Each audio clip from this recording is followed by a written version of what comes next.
Thank you, Madam Speaker. I'd like to thank Honourable Viam Pillay for this question. Madam Speaker, the Help for Homes initiative has been in place now on the ground for 3 weeks, and it has assisted a total of 22,083 homes.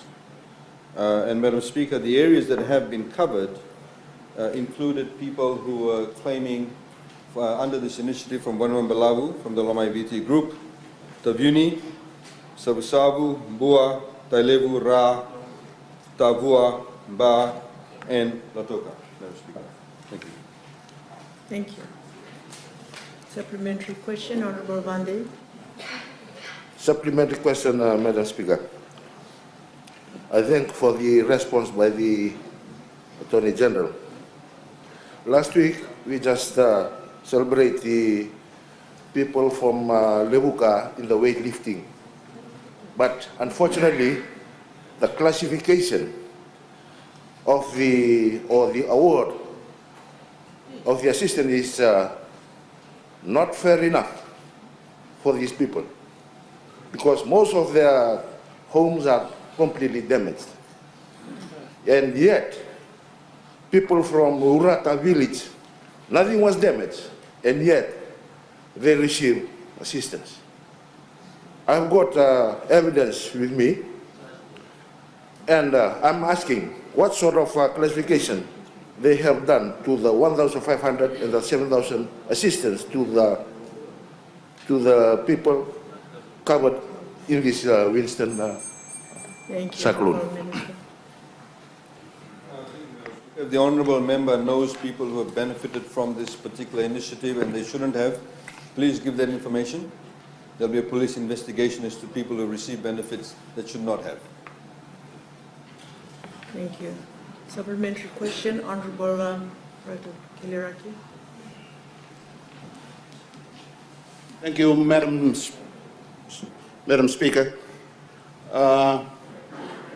It is mentioned that there's about 22,000 recipients of this assistance initiative. And my question is, how many are still left to be serviced in this initiative?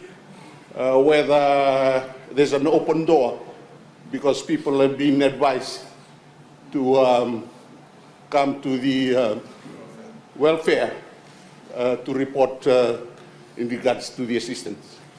Thank you, Madam Speaker. Thank you, Honourable Minister. Honourable Speaker, Madam Speaker, if I could ask the Honourable Member to repeat his question, because I do not understand what the question is about. It was mentioned that 22,000 houses recipients. And my question is, how many are still there left to qualify for this initiative, given the fact that there's still an open door being broadcast for people to come into the welfare to report that they need assistance? Thank you, Madam Speaker. Thank you, Honourable Minister. Madam Speaker, the reality is that in some areas, wherever there were assessments, some of them were carried out by the Ministry of Natural Disaster Management, where they had gone out through the Division Commission and assisted. So let me give you an example, put into perspective, Honourable Kiliraki. In Tavuni, 1,620 homes were identified as being damaged in some form or the other. But in fact, a total of 2,300 homes has already been assisted through this particular initiative.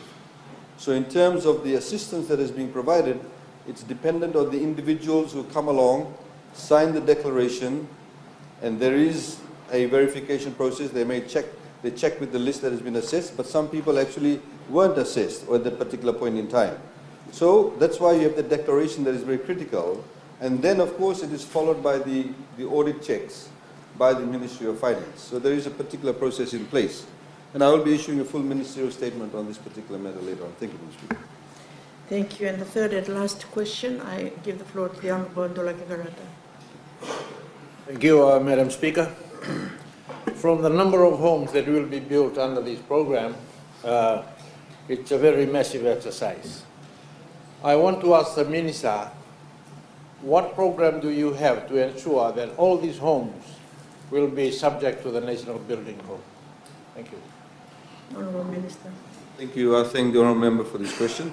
Mr. Speaker, I mean, he's absolutely right. When in the 1990s, when they brought about the building code in Fiji, the then government had decided that the building code will not be applied uniformly throughout Fiji because most people, in particular in the rural areas and the maritime areas, would not have the means to be able to build their homes to that standard. That's why the building code, as he knows, was not enforced. You go to most places in the rural areas, indeed in some urban areas, they don't necessarily follow the building code. So to overnight say you must all strictly adhere to this code, Madam Speaker, Please. if you were to overnight say, we didn't want to level, half of the people will chase you away. Because if you say to them you've got to apply this particular code, they won't be able to afford it. Period. They won't be able to afford it. What has happened as part of this initiative, Madam Speaker, as a requirement, if you are a recipient of this particular initiative, the drawings have been given to you at the hardware store, and the drawings are also available wherever they go and collect these cards to show them how to adhere to this code or some of the fundamentals. There were some basic drawings that was done that was never given out. So in this way, people actually shown how to strap the beams, etc., and what strappings to use. It may not be fully compliant that tower insurance will give you a full-blown cyclone certification, but it improves on the quality of the strappings, improves on the quality of the way the homes are built compared to what it was previously. So that's the initiative that we've taken. Those drawings have been given out to people and we ask them to adhere to that. And it is a progressive attempt, Madam Speaker. You cannot expect all homes, all villages, everywhere in Fiji and rural areas to overnight comply with this. They can't afford it. They simply can't afford it. And that's one of the issues that we've highlighted also. We've been talking to the insurance companies, that the insurance companies themselves need to be able to provide a particular level of coverage. It may not be a full-blown coverage, but if certain basic requirements are met. So if insurance companies were able to offer, say, $3,000 or $5,000 cover for these homes, if they met the basic requirements for roof damage, then in the future they would also be covered at a nominal premium.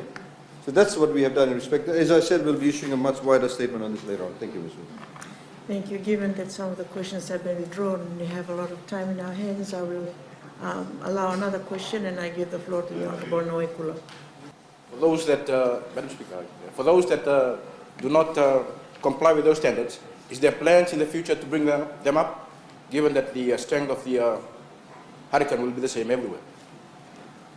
Honourable Minister. We need to have a planned program. We need to roll it out. And that obviously, like I said, cannot be done, and we hope to do that. The Ministry of Industry and Trade has already put in place a committee of standards.